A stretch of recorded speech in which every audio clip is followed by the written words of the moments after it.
Guys আমাদের shooting চলছে এখন। এই যে আশেপাশে এখানে আর এই যে আমাদের মেঘাজ যাচ্ছে আর সামনে আছে হেলমেট দাদা আসছে না এই টার্নিংটা ভালো হবে। এই যে আমাদের হেলমেট দাদা আছে এই টার্নিংটা এখন শট নেবে। হ্যালো এভরিওয়ান, তোমরা সবাই কেমন আছো? গাইস আজকে ভিডিও করতে এসেছি, তাও বাগানে, আমাদের এই জায়গাটা বাগানটাই আমাদের ঘাটি। আমাদের সঙ্গে হেলমেট দাদাকে দেখাও। এই যে হেলমেট দাদা আছে আমাদের সাথে। তারপর আমাদের কালু আছে, কালুয়াকে দেখাও। সর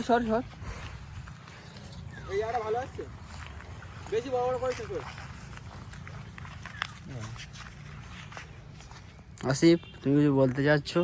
কিন্তু এখানে সেরকম একটা লেভেল আসছে না এই বাগানটায়, আর একটু ভালো জায়গা হলে ভালো হতো। আমার এই জায়গাটায় তখন ওই ভিডিওটা করতে গিয়ে এত জোরে লেগেছে, ফুলে উঠেছে। বল ভাই। সরি, আমারও যন্ত্রণা হচ্ছে, কিন্তু আমি কিছু বলছি না এখন।